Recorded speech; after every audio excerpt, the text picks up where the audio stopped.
My wife texted from Vegas, just married my coworker, you're pathetic, BTW. I replied, cool. Then I blocked her cards and changed the house locks. Next morning, police were at my door. I, 34 male, got the text at 2:47 a.m. on a Tuesday. My wife Linda, 31, was supposed to be at a work conference in Vegas. The message included a photo of her and William, her coworker, holding up marriage certificates outside some tacky chapel. The full text read, just married William, been sleeping with him for 8 months. You're pathetic, BTW.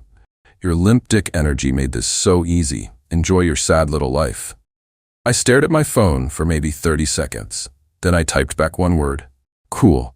Before she could respond, I got to work. See, Linda might have been sneaky about her affair, but she was terrible at managing finances. Everything was in my name. The house, the main accounts, even her credit cards were just authorized user cards on my accounts. By 3:15 a.m., I'd canceled all her cards, changed every password she knew, removed her as authorized user on everything, called a 24-hour locksmith, cost me $300, but worth it. Screenshot everything for my records. The locksmith arrived at 4 a.m. By 5 a.m., new locks were installed. I even changed the garage code. Then I went back to bed. Woke up at 8 a.m. to pounding on my door. 2 cops standing there, looking annoyed. Sir, we got a call about a domestic situation. Your wife says you locked her out of her home? I showed them the Vegas marriage text. She's not my wife anymore. She married someone else 5 hours ago. The older cop's eyebrows shot up. The younger one tried to keep a straight face, but I saw his mouth twitch. She's saying you stole her belongings and money.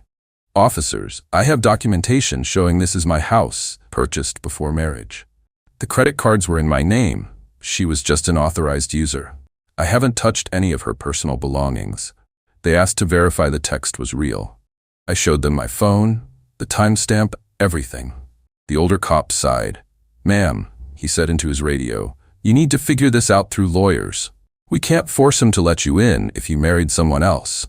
I heard screeching through their radio. Linda was pissed. The cops left after warning me not to destroy her belongings. I assured them everything would be waiting for her, outside. Update 1, holy shit, this blew up. To answer common questions, yes, this is real. No, we don't have kids, thank God. Yes, I'm getting a lawyer. So Linda showed up that afternoon with William, her mom Barbara, and her sister Susan. William looked like he wanted to be anywhere else.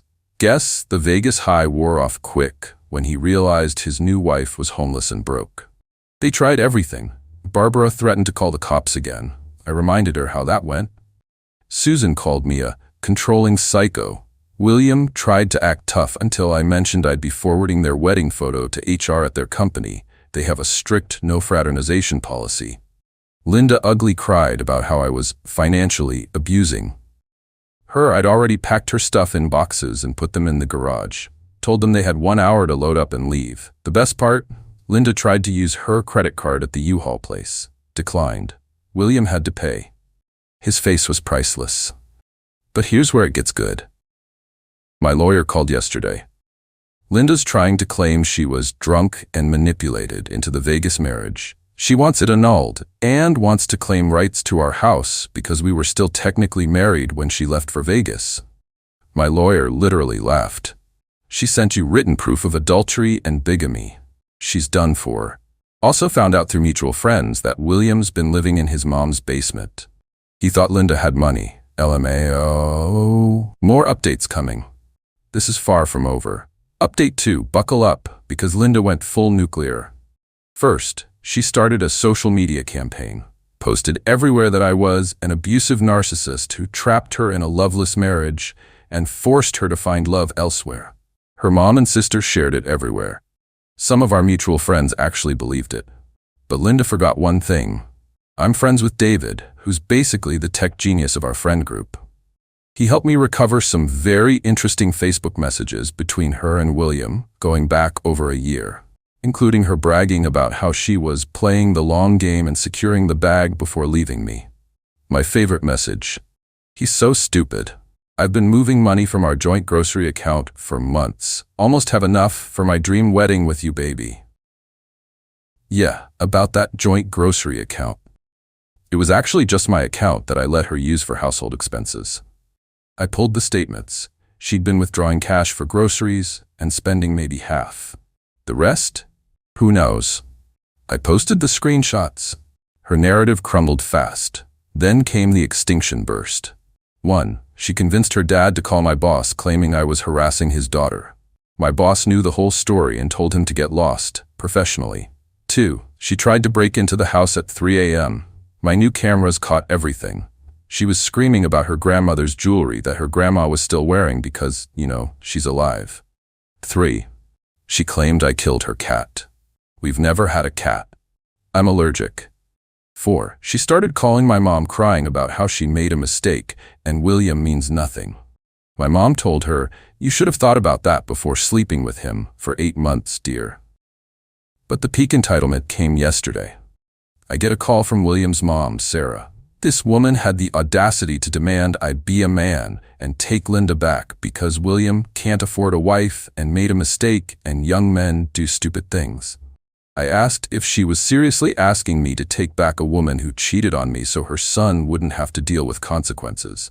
Well, when you put it like that, you sound selfish. Marriage is about forgiveness. I hung up. Last night, Linda sent one final text from a friend's phone. "You ruined my life. I hope you're happy." I replied, "I am actually. Thanks for asking." Then I blocked that number too. Tomorrow's the first divorce hearing. My lawyer says it'll be quick since she committed bigamy. Can't wait. Final update. The divorce hearing was chef's kiss. Linda showed up in a white dress to divorce court, where she was being divorced for marrying another man. The judge's face was incredible. Her lawyer tried to argue that the Vegas marriage didn't count because she was emotionally distressed and under duress from William. The judge asked what duress meant in this context. He promised her things, made her believe leaving her marriage was the only option. My lawyer stood up. "Your Honor, I have 73 pages of Facebook messages showing what last name is she using now? Anyway, showing the defendant actively planning this for over a year." The judge reviewed them. His expression went from professional to disgusted to almost amused. "Ma'am, did you write," and I quote, "can't wait to see his stupid face when he realizes I took him for everything?" Linda turned red. That was taken out of context. What context makes that better? Silence. The divorce was granted. She got her personal belongings, her car that she's still making payments on, absolutely nothing else. She has to pay Memi alimony for 6 months because I supported her through her certification program last year. It's only $500 a month, but the rage on her face was worth millions. Outside the courthouse, Barbara started screeching about how I was stealing from her baby. Susan tried to throw coffee at me but missed and hit Sarah, William's mom, who had shown up to support young love. The coffee fight that ensued between the two moms was something. Security got involved. Plot twist. William wasn't even there. According to Sarah's screeching, he'd already moved on with a 22-year-old bartender he met at his wedding reception, aka the casino bar. Linda broke down sobbing. Not pretty tears, full ugly crying, snot and everything. She kept wailing, "This isn't how it was supposed to go." Her sister tried to comfort her. "It's okay, sweetie. You can stay with me." "I can't. Your apartment smells like cats and sadness." Even Susan looked done after that. Last I heard through the grapevine, Linda's living with her parents, William's engaged to the bartender. Their company fired both of them for the fraternization thing. Barbara's been banned from 2 Starbucks for harassing baristas who look like that bastard. Susan posted about cutting off toxic family members. Sarah is suing Linda for emotional damages to her son. As for me, I'm doing great.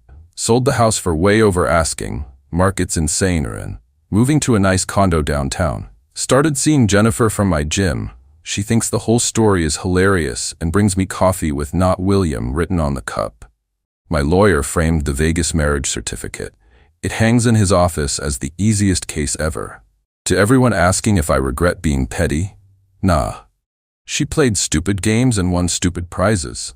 The only thing I regret is not seeing the red flags sooner. Like when she said her ex was crazy for changing his Netflix password after she cheated. Should have known. Thanks for following this wild ride. I'm gonna go live my best life now. P.S. Linda, if you're reading this, and I know you are because you're obsessed with Reddit, William's mom called you a gold-digging succubus at her book club. Just thought you should know. Cool? Cool. Edit. Since some of you are asking, yes, this is 100% legal where I live. No, I didn't break any laws. Removing an authorized user from my accounts isn't theft. Locking my house isn't illegal. Die mad about it. Edit 2. Stop DMing me asking if Jennifer is single. She's not. We're very happy. Also, stop asking for Linda's social media. Let's not go there. Edit 3. William's bartender fiancé dumped him after finding out he was married. My lawyer sent me the annulment papers Linda filed. Under reason she wrote temporary insanity. The jokes write themselves.